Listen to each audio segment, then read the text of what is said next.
catalog, you can just put the your plant life inside the pages. And as you go, make sure they're flat. You can see I haven't opened this up yet, but you just put them in, and the paper wicks out the moisture.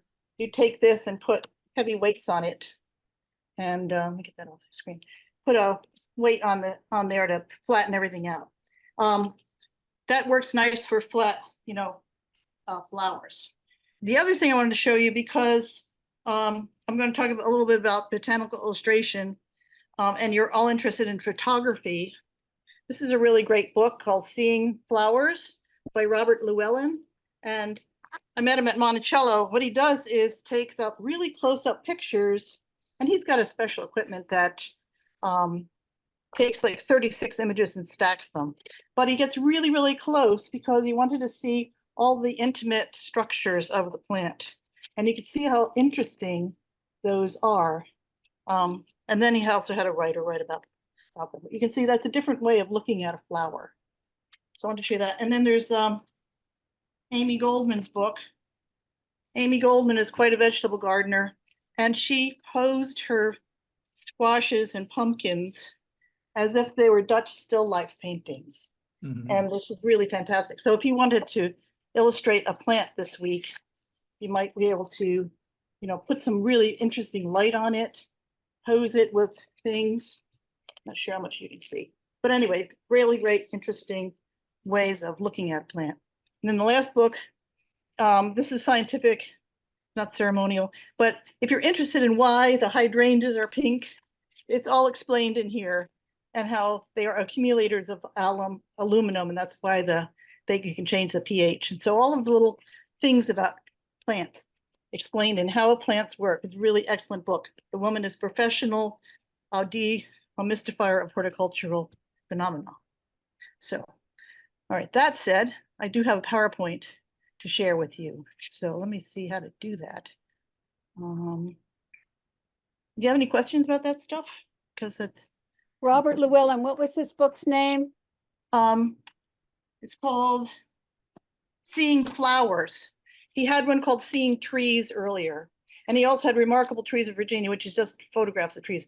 But these are really interesting. He's got one on seeds as well, getting really, really close. One book. I have them referenced in the presentation too. I'm trying to figure out how to find it. Oh, here it is. Okay.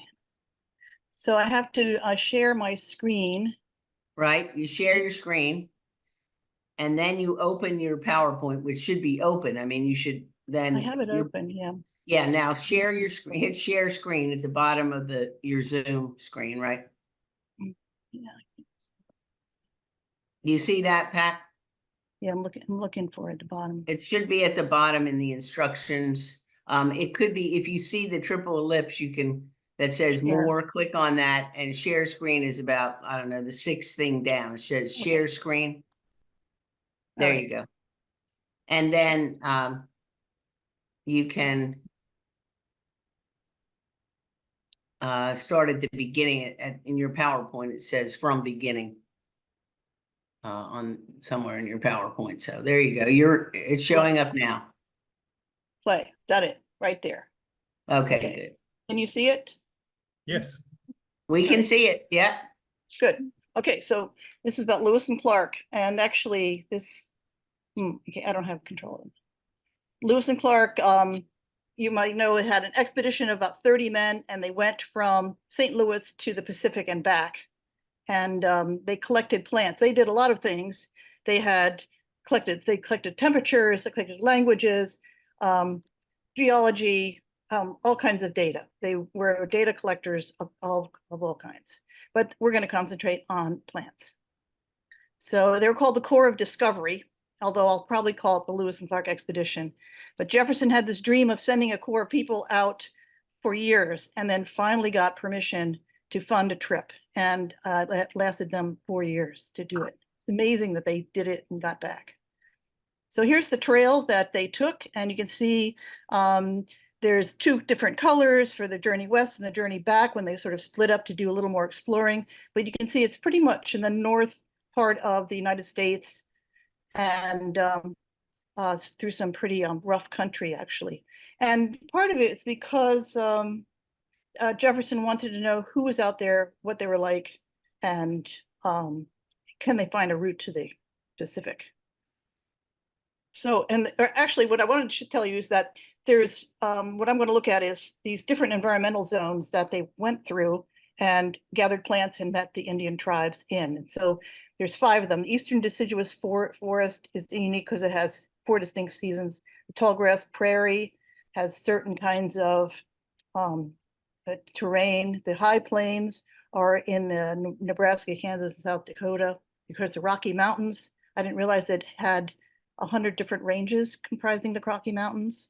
The Columbia Plains is the Columbia River, and then Pacific Forest, the largest rainforest on the earth. And that's really beautiful up there. So here's a geological map showing that why we have these different ranges. It's because the glaciers that came in and kind of made these sort of niche areas of soil and rock and minerals. And that's why we have the terrain we have and why we have the plants that kind of find their way to grow in those conditions. And here's comparing the trail to the regions so that you kind of get a map of how we're going to go. We're going to go from the eastern forest all the way to the Pacific, the way Lewis and Clark went. And then we're not coming back. So the plants from each region that I chose are just like 2 or 3, and I've got them sort of illustrated coming up. So the objectives of the trip were to gather the botanical resources and send out specimens back to Jefferson. And so Lewis actually sent 236 plants back to Jefferson. And they also sent, animals and seeds and rocks and all kinds of things. But the botany of the time is sort of described in that picture on the right. You can sort of see the way things were classified. That was fairly new in that era. The whole Linnaean system was just being started. So were they able to record the Native American uses of plants, which would be great for this talk, but there were so many languages and they were really difficult to translate, and they would have to translate through several different tribal speakers. And then also Lewis and Clark, there was like 10 people writing journals during the trip, but they all saw it through their own lens, through their own ideas and how things that they liked or didn't like. And those are recorded too, so you have to reinterpret in our day. And then some of the plants were only available at certain seasons, so they didn't even see them until later. Although they did try to collect tribal languages. I'll put a couple of maps here just because if you're interested in the Lewis and Clark trip, you can go on all kinds of trips. This one on the top is a bicycle map, and I think the bottom one is something like the driving trip. So if you're interested in going, you can take that route. So here's some sign language that they would have had at the time. And so this is kind of complicated to figure out how to say this. And is this universal? I'm really not sure. And so there was one story of Lewis meeting up with an Indian, and he wanted to be saying, "I'm friendly and I'm hungry." And what he did made the Indian run away. And so it's like, and also there's a picture I'll show you later, Plains sign language being used out west, and it doesn't work. They don't know what that is. So here's some things about plant collecting. There's a page from Lewis's journal, and he illustrated the plants as he talked about them, wrote about them. He was very specific and he knew a lot of botanical detail. And then on the right, it's a picture of modern people are doing nature journaling in a big way. You can find this on the web. So you can see that you just illustrate the important things to you and your observations of how things live and work, and things you think about while you're drawing it. And then little bit about pressing plants. In the beginning, pressing plants didn't start really with the European culture until the mid 1500s. And originally an herbarium was a book on medicinal plants, but now we use it as a term for a collection of pressed plants. So nature journaling, John Muir Laws has a really good book on it, and I couldn't find it. I've got a lot of stuff in the way of my books right now. And then botanical illustration, I showed you those photography books. And then there's another way to collect plants is by gardening them. So here's a plant press. That's why I wanted to show you one. So you can see that mesh box. There's one on the left with little screws. That is a terrible kind of plant press. Don't get that. Don't bother. It's a mess to kind of put that thing together and screw it all together. It's just not worth it. So here's some botanical illustration, which I mean, the one that says botanical art and artists, you can see they show you all the different structures of the flower and seed pod, which is the basis for identifying a plant if you get in the very specifics. And so they try to illustrate all the important parts. And that's really great when you can look at something and illustrate the important thing. The photograph is not going to show you those important structural details. And then on the right is Mrs. Delaney's cut tissue paper flower. Now, she started when she was like 80 to illustrate all the plants that she found in the botanical garden. And she painted tissue paper and cut it out and layered it. And so I know her passion flower picture has, I think, over 1,000 pieces. But this is some kind of like orchid. You can just see how delicate the work is. It's really fantastic. It's a good story to read about her. So here's the Lewis and Clark herbarium. So you might wonder what happened to everything. Well, here's a page from it, and it's at the Drexel University. And I was interested in this BC nomination, this notice, and says they are really cautious about being aware that this is material from indigenous peoples and their land and water. And I think that's a really great notification to have when you're doing research and presentations of this kind, to notice that this was taken from the indigenous properties. So what happened to the plants? Lewis sent all these plants to Jefferson. They were pressed. Of course, he sent them back on a canoe. Jefferson passed them to the American Philosophical Society in Philadelphia. They didn't take very good care of them.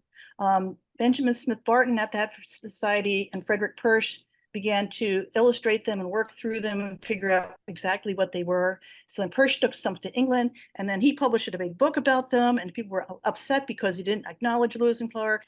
And then those plants went to a collection of a collector who died, and then someone else bought the collection, and they finally, certain Persh plants went to Kew Gardens, and then the rest at the American Philosophical Society were in the attic until they were discovered in 1897.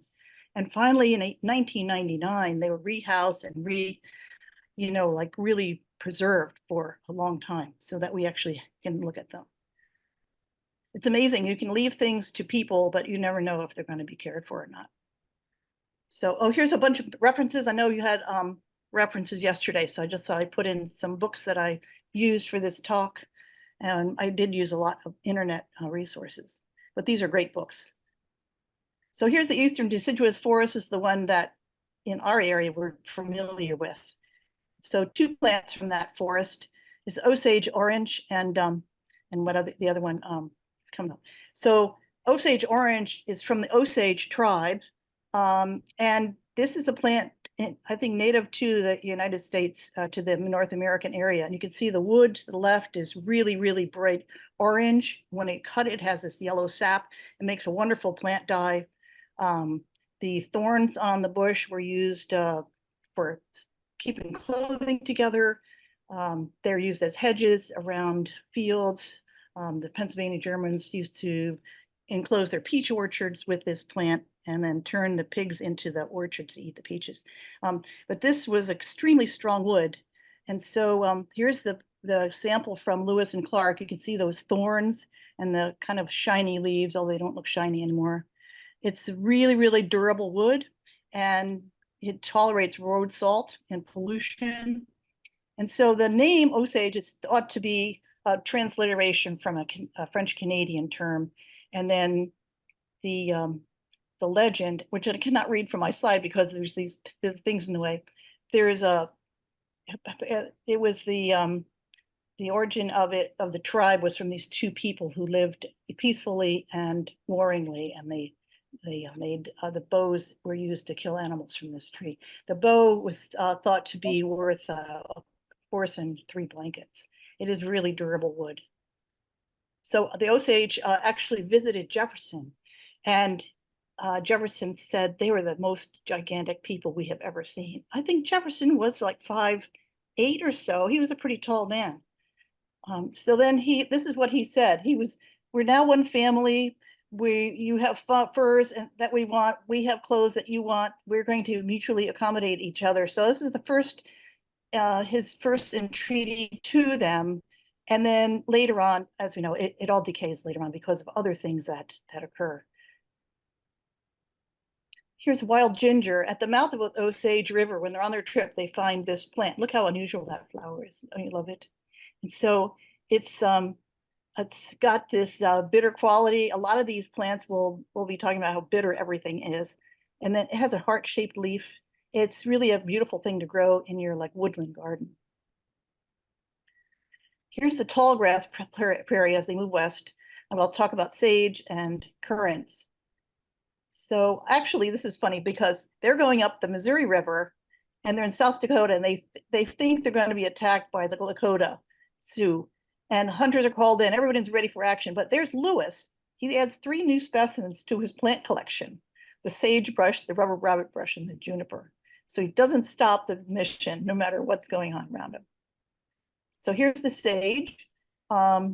They discovered that mice are eating their corn, paper, and cloth. And so meanwhile, he collects sage where I was thinking maybe he was going to put the sage in to keep the mice out, but it doesn't mention that. They do collect 6 kinds of sage. And I know sage was an important thing for the Indians in ceremony. Then they got to this area, they carried their dugout canoes 11 miles through a canyon, and they found currants and service berries and no game but they did find sunflowers. And I thought this was really cool because Missouri Indians are using the sunflower for bread. And sunflowers, we grew sunflowers at Monticello because we had the Mandan sunflower, Hidatsa sunflower, and they would plant it as soon as the ice broke on the river. And then it would already be flowering and having seeds like in June. So it was very fast.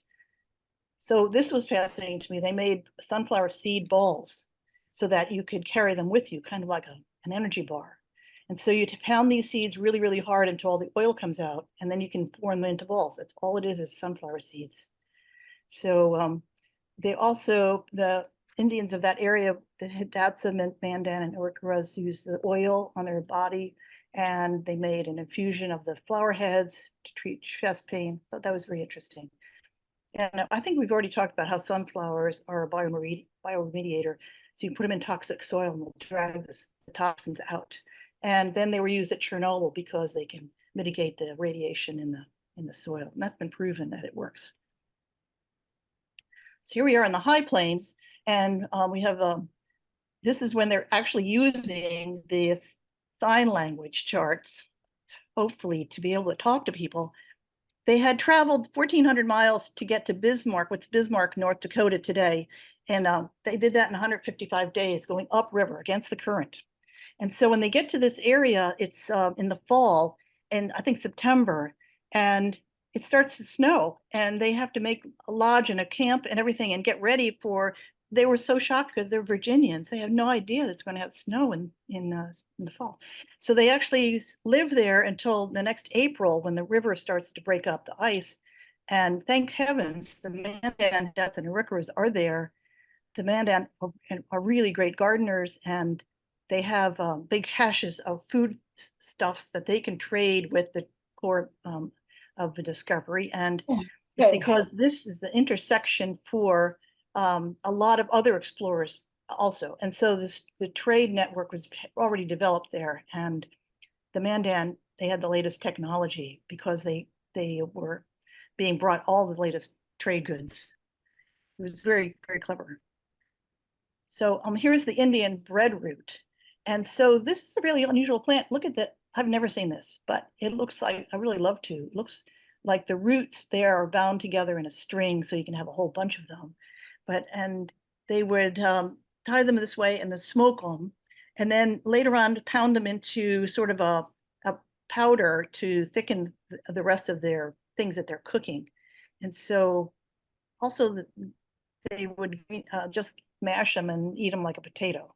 So they called them, I think, white bulbs or something, another name for it.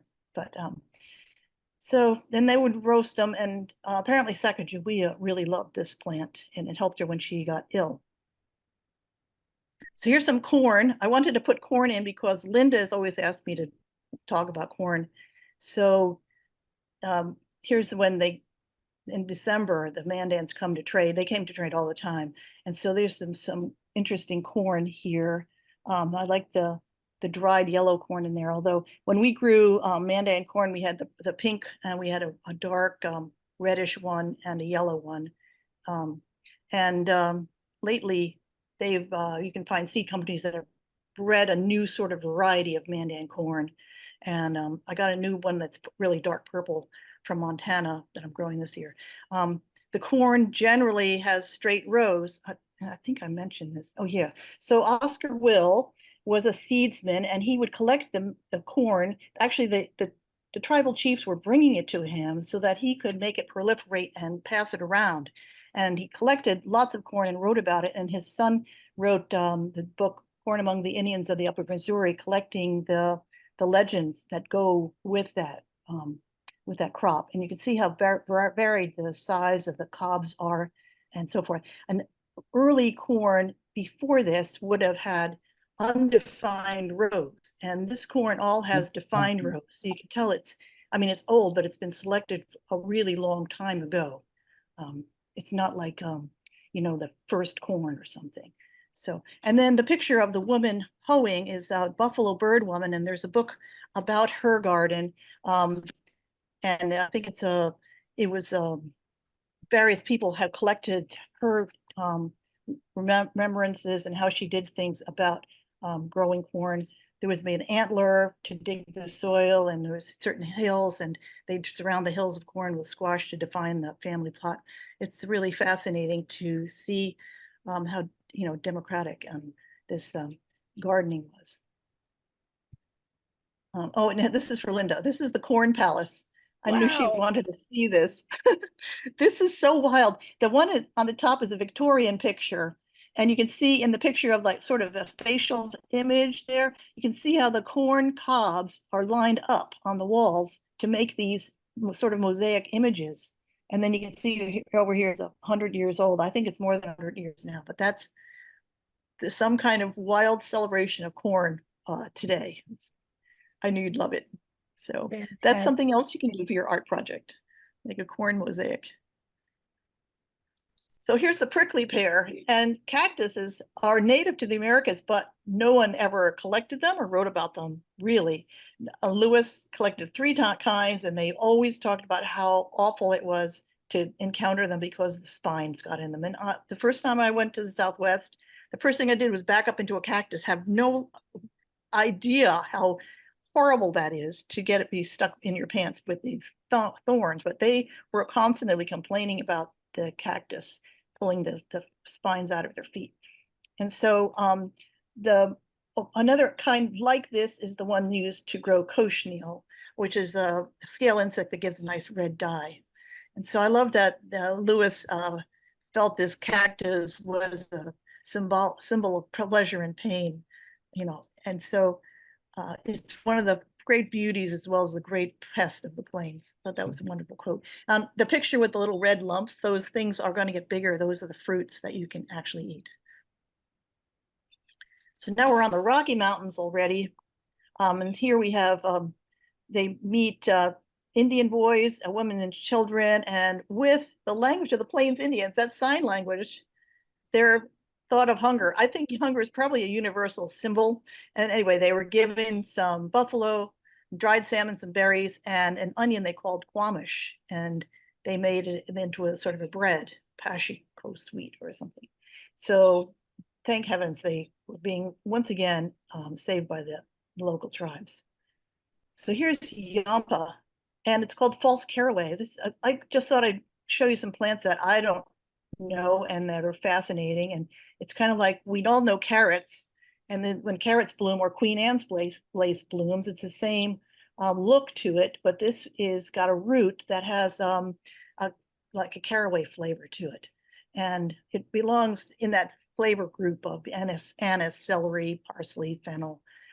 And so it's a geophyte, which means the tubers store enough energy so that the plant, even if it's freezing or it's dry, the plant will survive. And so the traditional strategy for harvesting allowed that root to survive. They'd only take a certain quantity of them from any, Okay.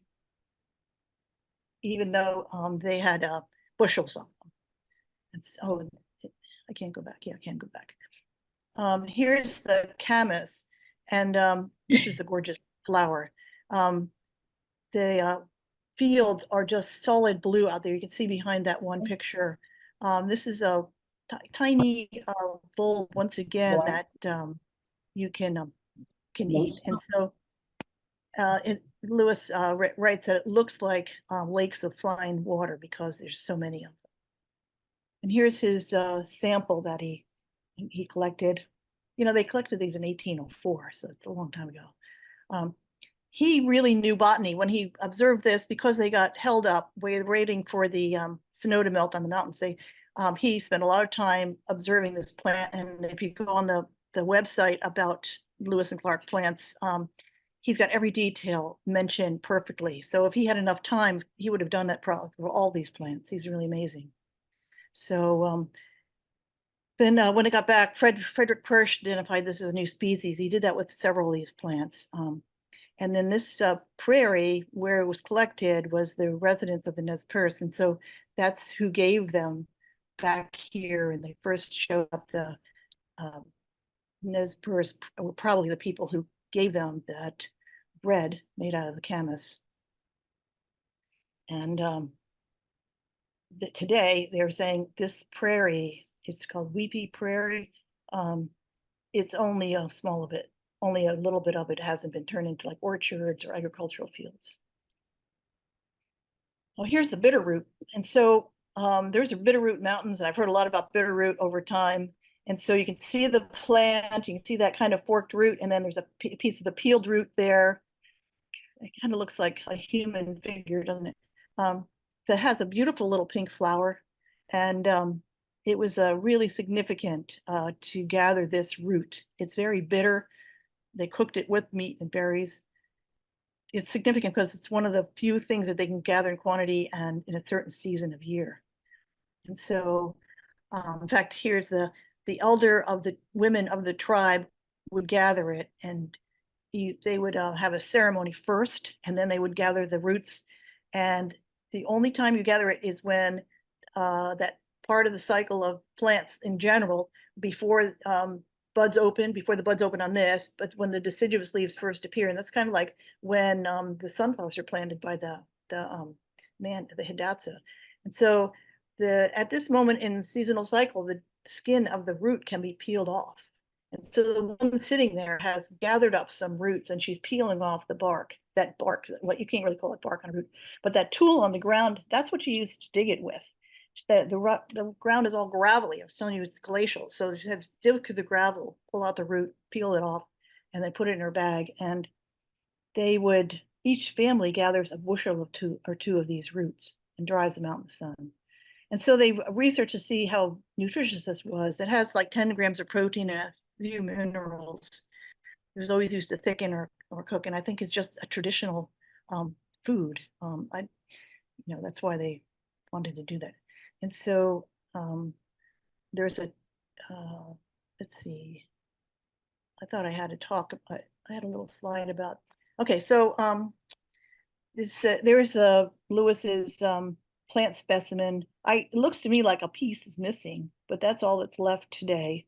And then they actually didn't see this plant when they first went out, and they didn't see it until on the return trip because it is that seasonal kind of plant. Here it is. This is there's a legend about why it's called this. I think this word is spetlim. So this is a woman, who is collecting it, and this is why it's called this, and it's in Indian. So the Salish woman sat weeping for her starving children, and the rising sun heard her weeping and sent a red spirit bird to comfort her. The bird promises that from each of her falling tears, a new flower will grow, tinted with the rose of his feathers and the white of her hair. and springing from a root, as bitter as her sorrow, but nourishing as her love. And so that's why people called that plant Spetlan, which meant bitter. So I thought that was a really cool legend. It helps you remember what that flower looks like. All right, now we're on the Columbia Plains. The Coos biscuit root and the Columbia tickseed are both interesting plants. You can see them sort of in there. That's the yellow one along the ground. So this is biscuit root. It's a desert parsley. It's another one of those like parsley, dill, fennel, one of those carrot family plants. It's called, the mats are called coos, and that's why they call it Coos biscuit root. And so many tribes would dig this up and trade it. They call it chapelel, which I'm just guessing at, and that in Chinook means bread. So here's the camas and the biscuit root blooming together in a field. It's just really fantastic. And so Lewis found the Nez Perce processing all these spring vegetables, which a lot of pounding going on, when we're pounding the sunflowers, pounding this root. And he says the noise of the women pounding roots reminds me of a nail factory. And he said one of the harvests is 6 bushels. You can imagine how many women are pounding these roots to get them ready to store. And then he thought coos looked like ginseng. And then they would gather this until the camas could be collected, kind of like the bitter root. And so there's a lot of plants that look like this out there. And so some of them are toxic. And so the expedition was always careful to purchase what they wanted of this and not try to gather it themselves. Oh, the Columbia tickseed, I forgot to put some literature on it. But this is, I grow this a lot. This makes a really great dye plant. And it makes a nice golden yellow. And you can find this even growing along the roadsides here now because it's very popular. It's a coreopsis, and it seeds grows a rosette and it blooms the second year, at least here. So here's on the lower Columbia River. It was an interesting picture because they're supposedly speaking in sign language, using the Plains Indian sign language in the Northwest, which obviously wouldn't work. And so somebody made this, I thought it was a really dramatic picture. It kind of shows you the energy level of taking an expedition like this, although the actual illustration is probably incorrect. So here we are in the Pacific Forest, and you can see how gorgeous this is. And we'll talk about bracken fern. So this is in wintertime, and they're looking for things to eat. And so you can eat the roots of the bracken fern. And they roast it in the embers, and it's much like wheat dough and not unlike it in flavor. So it's another bread sort of starchy root. And Meriwether's saying, after a while, it's not all that agreeable to me, but everyone's eating it, and no doubt it's nutritious. So that's what he had to say about that one. And then the Chinook had a lot of different kinds of vegetables. And so this is the edible thistle that they would eat the root of until the camas came back, and plus the fern and horsetail sprouts or something else they would eat. So here's alder. I put the alder bush in because I've got some in my yard, and I'm really fascinated by this plant. It's got a fuzzy leaf. It's got these beautiful little cones. Certain tribes would make a reddish dye from it. And there's evidence that dye has been around since 1100 and because of archaeological research. So the roots, this is another one of these soils, these plants that is a bioremediator or fixer. And so it can take atmospheric nitrogen and enrich the soil. And also the twigs accumulate gold, and I couldn't find anything more about why that is. I'm not sure that gold is in the soil. And then the bark can make black dye. And so the wood was used to carve food vessels, snowshoes, and, masks and rattles. And then if you see this tree, it indicates you've got water. And the saying is from the Maka, if you see a creek without alder along the bank, the water isn't any good to drink. And so here's the cones in the middle. They're little tiny cones. And the catkins on the left and right, you can see they change over time. And you can get 2 colors of dye from this. So the Micmac and Ojibwe would chew the bark, macerate it, boil it, and then add some other twigs to it, and then sometimes bloodroot, which is fairly toxic. And then the Navajo would add mahogany and lichen. So they're trying to get this red, all the reds colorants out of these barks and plants. So making black is easy because you use iron salts. Iron always blackens your dye. That's why if you use an iron kettle, you'll get a black color. And so this alder, the bark was exported to Europe for the industry in great quantities. And there they'd mix it with sumac and oak because of all the tannins. And so the tannins help other plant molecules adhere to fiber. And so when they had sandalwood, which is sort of an orange wood, kind of fuzzy, that those tannins would help the sandalwood adhere to the fabric. So here's some more references. These are the ones I showed you before I started the talk, and I just thought I'd show you some trade beads, kind of like this is my gift to you. And I thought it was interesting that beads were really, they really wanted blue beads, and it was mostly so they could grind them up and use them for other things and not because they're going to wear the beads. So that's all I have for you today. Thank you, Pat. Fascinating. Students or other teachers anybody have questions for Pat or comments you'd like to make? I think when I was in Africa, I saw the wild ginger growing there. I photographed that flower and those leaves. Oh. I'll have to look it up. And Isn't it the I coolest? asked, yeah, it was in a little park. It wasn't a campsite, but was sort of a rest area, and they had done some landscaping. Did they then make a bulb?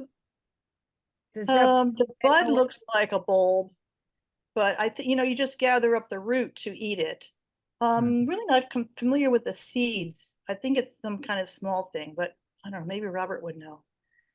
Yeah, I don't know the seed, but the little blossom is one of the names for it is little brown jugs. The blossom looks, you know, when the blossom is mature, it grows under the leaves, leaf litter right down at the ground. It's not obvious at all, but if you dig around in it, you'll find this little brown jug. Yeah, And yeah. I've never seen the seed though, but they're made in that fleshy flower. Really cool. Pat, when you were talking about Osage orange, we Mhm. find it here in Alabama, Georgia, North Florida, where it's been planted on fence rows. As you mentioned, use of fencing, it's highly desirable. Farmers said an Osage orange fence is bull strong and pig tight. Pig tight, right. So it and they are I've gathered Osage orange wood to use to make bows, particularly fire starting bows. I've never gotten close to one that I didn't get pricked by those long vicious thorns. It's Yeah. really a very defensive plant. Yeah. Linda, I think I found a picture. I don't know if you can see this. Can you see that, Pat? Is that the ginger? Yeah. It's what we saw on, I think it's what you're describing. Look at it. Yeah, we Mhm. were in Africa together. Oh. And I look at it, it's got remember, 5 petals instead of 3. oh, okay. The other thing I was going to say before Linda brought that up is that I was in the Azores hiking a couple of years ago, and they have a lot of wild ginger that is kind of overrunning a couple of the islands. Is that the same? So you know what's interesting, and I forgot to mention, I have this whole reference list on the thing, but I've been reading this book called The Columbian Exchange, the biological and cultural consequences of 1492, and it's all about how many plants were brought from Europe because they found the New World and they're going to make the old world into the, make the New World into the old world, and so many things were brought in. I mean, beyond the diseases, but there's lots of plants, and so they would try to grow every crop that they liked in every spot that they went to, especially the Spanish were trying to grow wine and grapes everywhere. And so things would creep in along with those crops. If you were moving something with roots, maybe it comes along with it, or a seed, or maybe it's intentional. I have never found anybody who's really crazy about harvesting wild ginger, but I mean, the ginger root is a whole nother tropical plant, totally different. So Yeah, the wild ginger that we have that's native here is used medicinally, but there are the commercial ginger, the ginger you get in the store is a large plant with lily-like It's like Yeah, a looks like a canna lily. yep, it does. And there are wild varieties of that have roots that have some ginger flavor. So it's a pretty diverse family group, but it's not what we have in Yeah. our woods here. You know, I didn't look to see either whether wild ginger is just sort of like a made-up name also that has nothing to do with ginger, really. Mhm. It's a Yeah, totally I different think plant not. family, Zinzibur and stuff. I took ginger roots one year and put them in the ground out here in the garden, and it was amazing. One little Mhm. piece, you get one with a bud on it, you put it in, you end up with a whole, I Yes. mean, just like this of They'll take ginger. over. Yeah. It was, well, I pulled it out because, you know, it's gonna freeze here, probably not Yeah. in your area. Yeah, and you can do Somebody that else with have a turkey. question or a comment for Pat?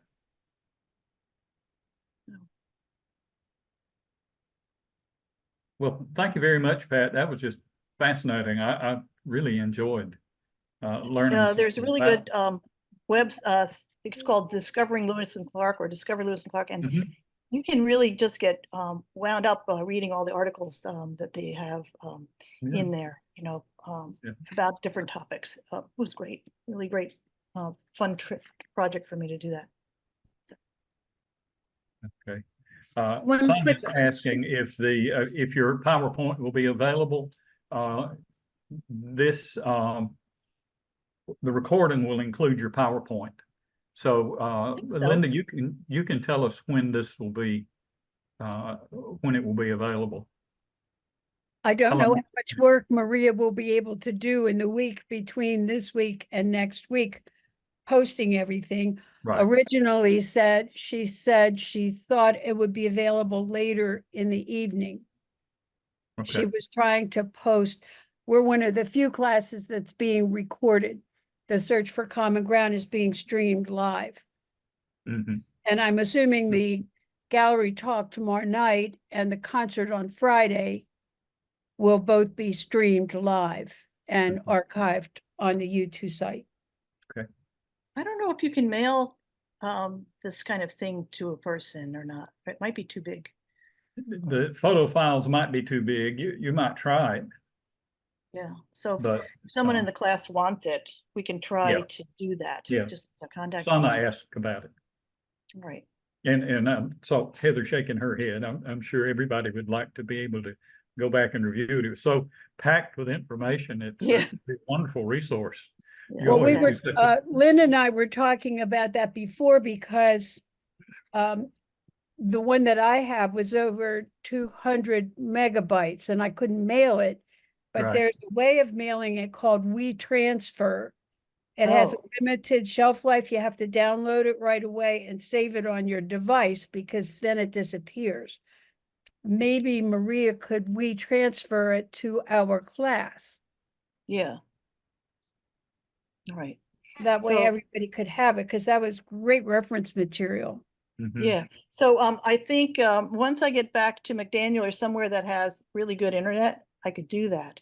But from here, I think it might take like an hour or something for it to. Well, the class has a Dropbox for the instructors to use to exchange information, and you could probably Put it on Dropbox? put it in the Dropbox. Oh, yeah, okay. And then Maria would have access to it and I could can do that. package it for That's distribution. a good suggestion. That's great. Okay, I'll do that. And again, it is recorded, so you will have an Right. opportunity to look at it through that. It will eventually come up and be available. Okay, well, let's shift gears then, and I want to of course to talk about our plants of choice, and see. I ask you also to think about, since I'm emphasizing ceremonial use of plants, to think about other cultures and use of plants in ceremonies in other cultures. So why don't we start there? Did any of you come up with anything you can share with us, how plants show up in other cultures' ceremonies?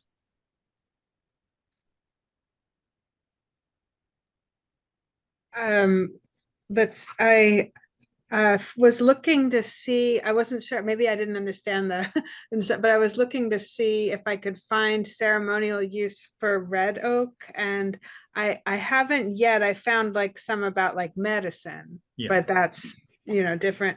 But I did find that emery oak, which I don't know anything about, but when I was looking, found that emery oak was very important to Apache, both for food and cultural and ceremonial uses. And I think it was eaten for ceremony, but I don't see further than that. But I did see that I think still active. There was an Emery Oak collaborative tribal restoration initiative because the oaks were disappearing, and they were saying how like these were important indicators, along with I think eagles and otters, for the land it being healthy.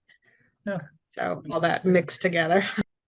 In Muskogee culture, the post oak is the wood of choice to use for the arbors that are raised in the ceremonial circle.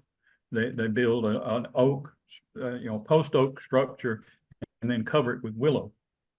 And both the post oak and the willow are two trees that are important ceremonially for Muskogee people. Somebody else?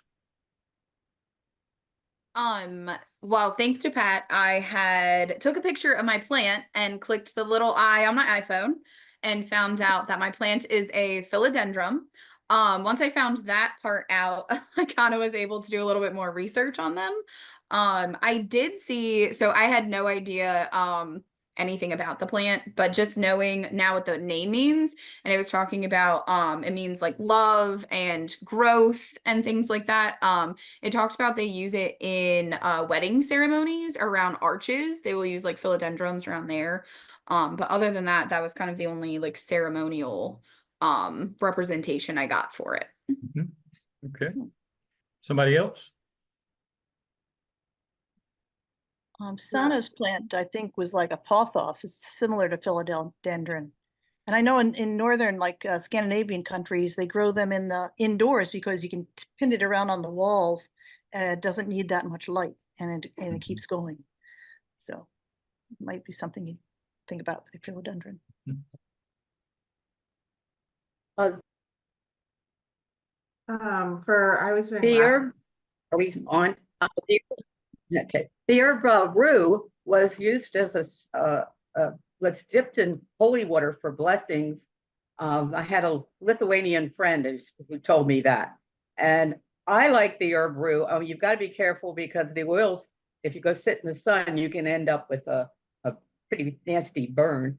But the what is it? The swallowtail butterflies, the caterpillars, eat the leaves. Yeah, probably because they become toxic. I mean, they almost decimate. I have a couple. Yeah, Yeah. and but that's how we get we get that caterpillar, and then we get the pretty butterfly. So that's the way it works. Barbara's wearing the first ivy circlet that I ever made. She requested that I do something from ivy, and the ivy and grapes were twined on the staff of Osiris in ancient Egypt, and that was like a ceremonial scepter. And because he was, as a legendary ruler, a beneficent leader, and during his rule, there was abundant food. So as the culture traveled across the Mediterranean, the ivy leaves became entwined with the grapes for the wreath of Bacchus or Dionysus. And I started making a wreath of ivy, often because it's a symbol of eternal love, and ivy is an eternal plant. I'll talk more about that tomorrow, but it's often included, like the philodendron, in wedding bouquets as a result of that. And so Barb's wearing my very, very first, that's from like the late 70s. Wear that again tomorrow Barb, and I'll include that in my talk. Mhm. But the ivy ceremonial as a result of those meanings. I wonder, most people will have some familiarity with the Christian religion. Are there any plants associated particularly with Christian ceremony?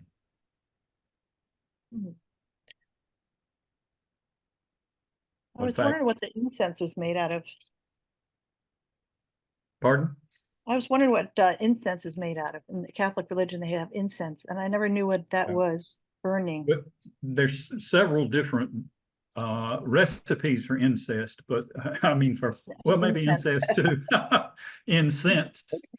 But one of them is based on the ancient Jewish recipe for incense for the Holy of Holies in the first tabernacle, and it's made of sweet gum, which is in the Bible's called galbanum, and frankincense and myrrh and one other that I can't remember, all resins, gums.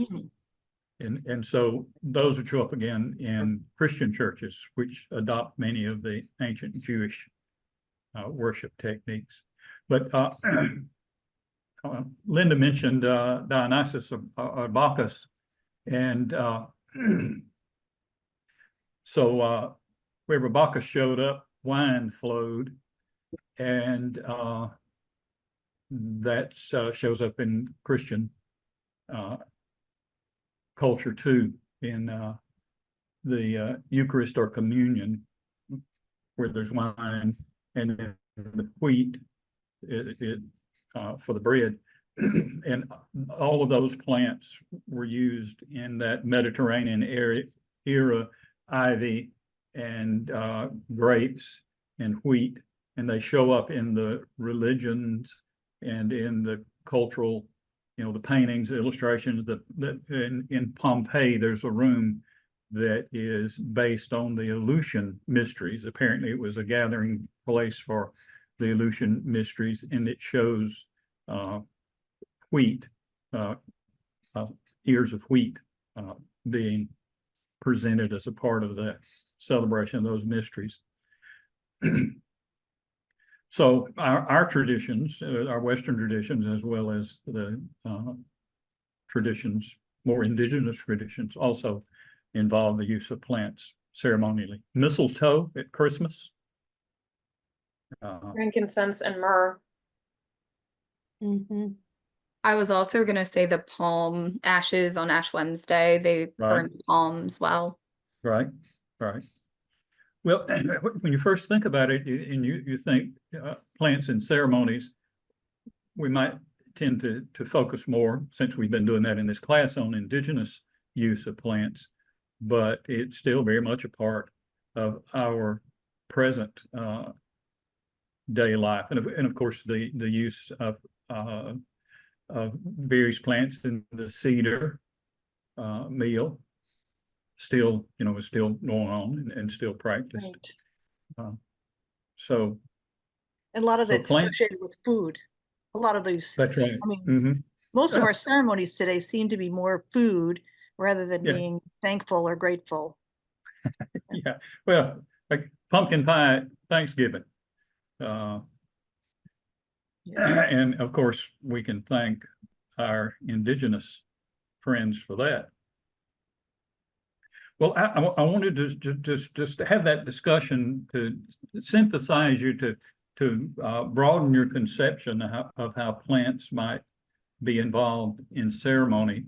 And before I go to talk about my subject for today, is there do any of the students want to share any progress you've made in working with your plant, or things you found out about your plant, or maybe you've decided to change your plant? Let's talk a little bit about that part of the work for the course.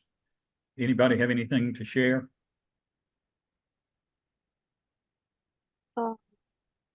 I can go first, but really quick, Okay. about the use of plant in ceremonies. Like for us back home, we use two different plants predominantly. One of them I couldn't find on the internet. Maybe that's indigenous to that part of the world, so I don't know what's called in English. And the other one is sphagnum seed. And these two are used in weddings, funerals, Mhm. when a child is born. So they have like different, kind of like the same meaning, but used for different purposes. If in some cases it's used as a disinfectant. I genuinely have no idea what qualities does it have, Mhm. but it really works. And in some cases it is used to ward the evil eye off, and it actually works. I don't know if that's like a belief, or let's say if a child is crying and then you kind of like burn the plant. It's the root of the plant. You dry it and then you take a small piece and then you burn it, and then if this you kind of like the child smells it, and then the baby like suddenly stops crying. It's, I don't know, it's just incredible, but I don't know how it works. Mhm. But those are like the two things that we use predominantly. Like Yeah. today, my sister went back home for a visit, and she's coming back with some of this stuff from home. So I'm really excited to take a picture to see if I can actually find its name, or if there's an equivalent in English, or if it only exists in my part of the world. Mhm. And about the plant, so I did not do a lot of research, but I'm going to stick with that. It's called pothos, something. No, yeah, pothos. And I did find someone who makes like videos of how to take care of it. I know how to feed the plant, how to um help it nourish. So I'm actually very excited about that. Good. That's good progress. Yeah, Yeah. thank you for sharing. Yeah, you made me think of in the Muskogee culture, crying children are soothed with a bag, like a cotton bag of cedar berries, put around on a necklace around their neck. And so that sweet, sharp smell of the cedar is soothes the infant, and it's especially recommended when children are teething.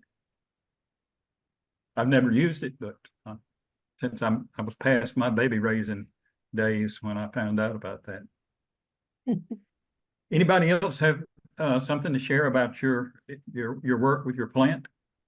When we were told to look up medicinal uses, I looked up hydrangea, and it looks like, doesn't say what specific like cultural group did this, but it looks like preventative for kidney stones and urinary tract infections. But WebMD says no more than 2 grams of the root in a tea, otherwise it can cause stomach and all kinds of issues, and there's not enough data to support that. But it looks like somebody may have been using it for preventative measures for kidney stones and urinary tract infections. That's an Appalachian remedy. And there are two kind of hydrangeas. The one that we most oak leaf hydrangea, and then another one that's called 7 bark. It has smaller leaves, and but they both are used. I can't remember the other things, but I do remember that kidney trouble is one of the recipes. I have an oak Good. leaf hydrangea here. Yeah. Right here. I was going to mention to the person doing hydrangea that this is a cut flower. And I just, because it's been so hot, it just took a day for it to dry completely and keep the color too. Yeah. So I can use this like next winter for whatever I want to do with it. So Nice. It's completely dry already. Oh yeah. You can Yeah, do they that do. with the They blue dry ones. nicely. Yeah, they dry really great. And they Mm. last. If you get it while it's still fresh, the little flowers aren't going to come off. Yeah. Later on. Later on. It will come off. Good to know. I have an oak leaf hydrangea right outside my kitchen window. I keep trimming it back because it keeps going up, and it is a wonderful bee plant. Honeybees love it. Mhm. Yeah, I like it. Yeah. But That's- they I like just the pink. were all over the place, get too close to it. But somebody's getting good honey somewhere. Yeah. All right, anybody else have something to share? We've got time for another one or two before we press on. I just wanted to share a quick picture of the oak. If you can you see it? Yeah, Wow. Just looking up from the deck. I was trying to estimate how tall it is. I think it's at least 50 feet tall. wow. And it leans towards the house, but when you go down to the root part leans away. It's like kind of tricky like that. So you know, it's living with that right, you know, within about 10 feet of the house, but it's been there a long time. I don't know. One thing I'd like to try to determine is about how old it is. But yeah. That's a beautiful tree.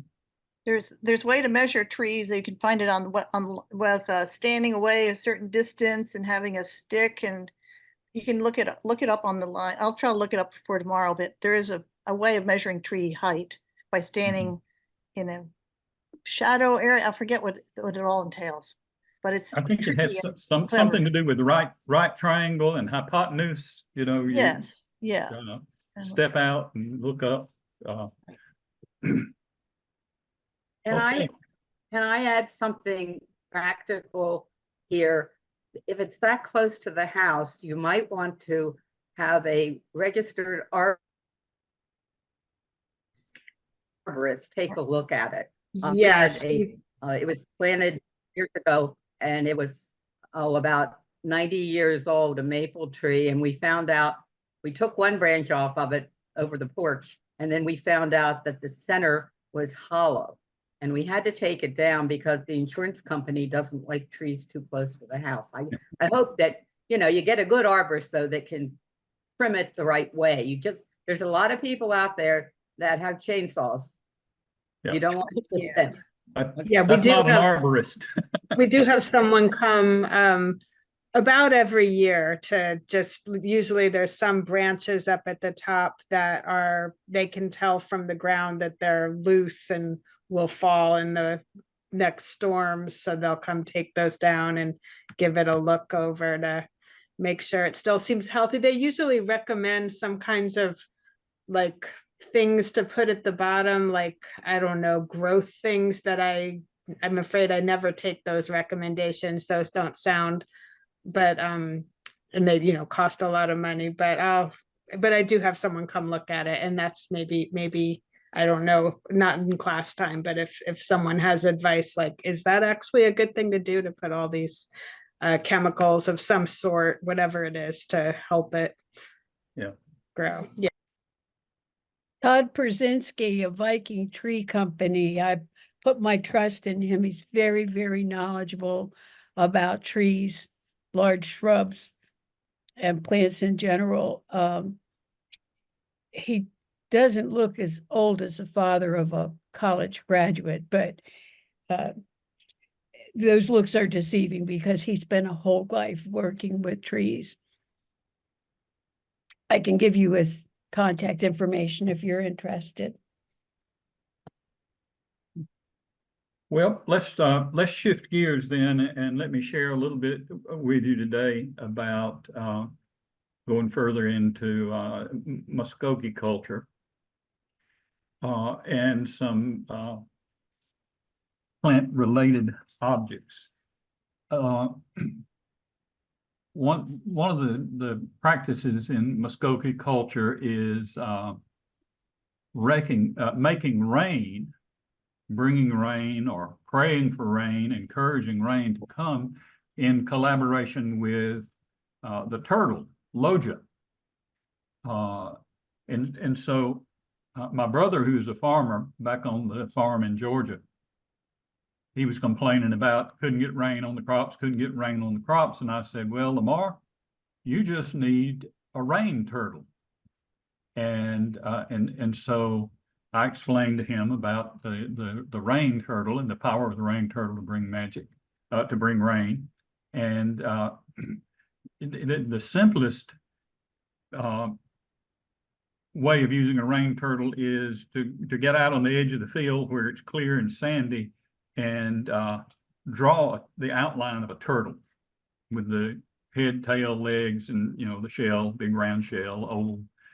And then on the shell, you draw circles for big fat raindrops.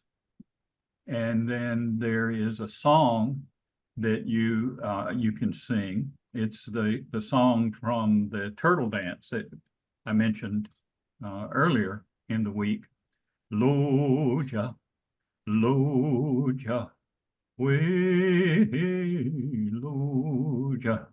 You sing that while you dance around the rain circle, and you're calling Loja to bring rain, and then the rain will come and wash away the rain turtle. Now, that little ceremony is based on an older technique that seems a little cruel to us today, modern days, with PETA and animal rights. You find a depression down in the woods where water has been standing, and clear back the vegetation and get a turtle and turn it upside down on its back so that the turtle is trapped there. And then the turtle will cry for rain so that the rain will come and fill that depression and they can turn over and escape. Now, I would never do that, but the rain turtle is a sort of a domesticated version of that. Well, my brother started making rain turtles, and the rains would come, and so he decided to make a rain turtle on a gourd, to decorate a gourd by drawing a rain turtle on it. That's cool. And you see the little nest on the top. Now this is an element that I added to incorporate a South Georgia rainmaking tradition that's connected to the rain turtle story, and that is on the farm, if we ever found a dead snake or killed a snake, if you take the snake, here's a little stone snake that I carved, a little snake effigy. If you take the snake and turn it upside down, it will rain. And so here's this rain turtle gourd can be used to make rain. When you want it to rain, you just turn the snake upside down, and that activates the rain magic. And now, I've not tried this, so I'm not sure, but I do know as a child, whenever we were rambling around and found a dead snake, we would always turn the snake upside down or hang the snake upside down on a fence post. And my memory as a child is it would always rain whenever you did that. Another example of gourds being used, this is a gourd bottle, and it has a little Indian corn stopper in the top. I made this as an audio-visual aid for a story that I told to a group of young men who were in the state juvenile detention facility when I was working with them in a religious education program. I thought it was very enlightened for the state to have that kind of initiative.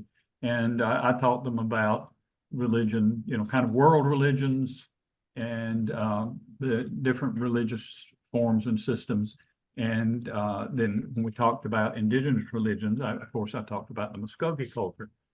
And so I made this gourd, cornstopper gourd. And I'm going to come back in just a minute and tell you, to close out today, I'll tell you the story that goes with the gourd. Now, I want to show you one other gourd. This is a piece of gourd art that a neighbor and friend of mine gave me. Now, this is not a Muskogee image. This is a Zuni healing bear.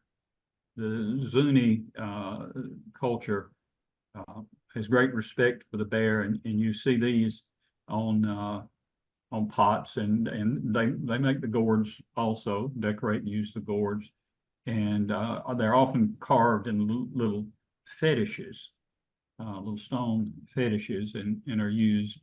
They're power objects used for healing, and you can see that that this is a powerful object because the power comes in and the bear's mouth and moves through the bear's body and exits in the tail end of the bear. And so the idea there is that the bear eats the illness or eats the injury or the disease and processes it out so that it goes away. And on the bear's back are a bundle of little sticks, so the bear carries away your illness or your sickness. And my friend, he was a little older than I was. He got excited about gourds and gourd arts, and he made a whole series of gourds using Southwestern images. So not Muskogee, but still indigenous and Native American. He and I worked together on this. He did all the hard work of the painting and the artwork, and I put a rim on the top with a fiber made from honeysuckle vine. And that's a honeysuckle vine for the rim, and then the fibers used to tie it down. Of course, gourds were widely used in indigenous societies all in the Americas. Well, other parts of the world too, I suppose, but I know in the Americas, and as containers. So it was a practical thing, but they were often decorated too. And they, never hurts to have a little artistic beauty and inspiration to keep your soul happy. All right, so let me go back to the gourd bottle, and I'll tell you the story. There were 3 sisters who were close to the same age, who married 3 brothers who were close to the same age, and they were very happy together, but did not have much happiness together for long because a disease came through the community, and each of the sisters died. The 3 sisters died. Well, the young men were just devastated. Young married folks still honeymooning, and all the elders tried to comfort them and tell them that death is a part of the great cycle, and though it's sad, life moves on and all that, but they were not hearing it. They were not having it. The 3 brothers decided that they were going to go into the other worlds. They assumed that their beloved wives, having been wonderful wives and good women and good people, had gone into the upper world and were living now with their relatives up in the sky. They could look up at night and see the campfires of the different clans and the different families. Each star represented a group of people who lived there, and they knew that all they had to do was get up there and they could get their wives back. And so they started this great journey. They knew that souls, when the souls leave the body, the breath soul, which is one of two souls, the other is the liver soul, the gut soul, but the breath soul leaves the body at the moment of death and goes upward and to the northwest, where the Milky Way comes down and walks up the Milky Way into the upper world, and then finds the campfires of their departed loved ones, and they live there happily ever after. So the men figured if they could get to where the Milky Way touches the earth, they could get into the upper world and bring their wives back. And so they did that. They traveled far, far beyond where they lived. They got into countries that they didn't know anything about, and their food ran out, and they had all kinds of adventures. Now, if I was going to tell you this whole story, if we were sitting around a fire at night, it would probably last at least an hour, but I'm going to give you short form. And so along the way, they ran into these old grandmothers, 3 different grandmothers, and the grandmothers gave them food to carry them on their journey. The first one gave them corn to eat and told them each night, gather all of the remains of the corn, put it all in one place, and then the next morning it would come back new.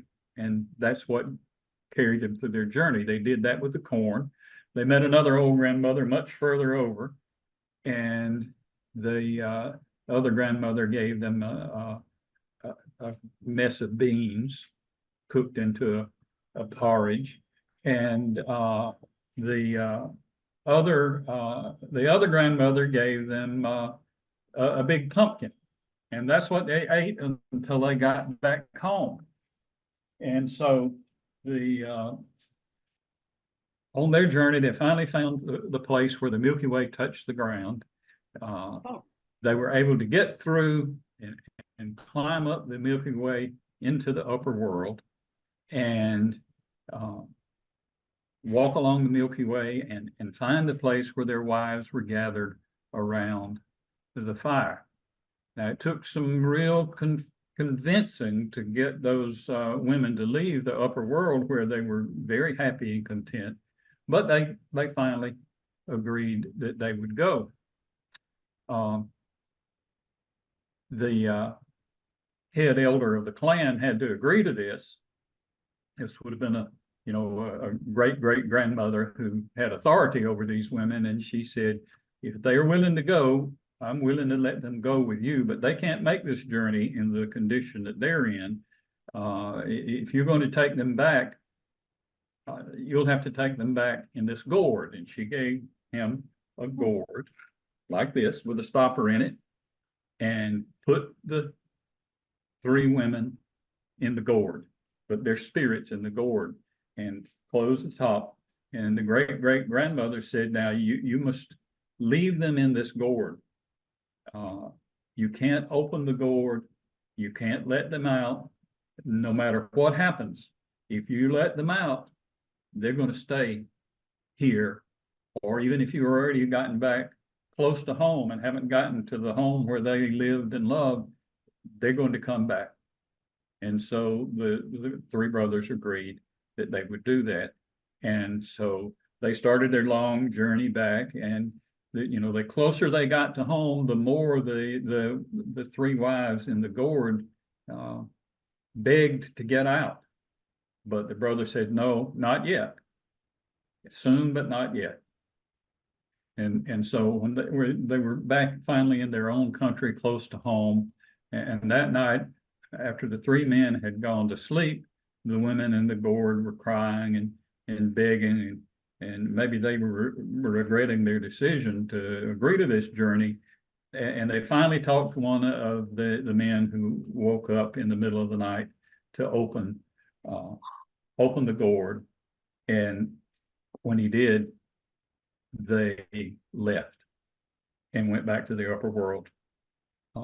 And that was the end of their rescue. But they left a gift behind. They left Oh, my seed goodness. for squash and beans and corn, and that's how the people got the three sisters that they plant in the garden.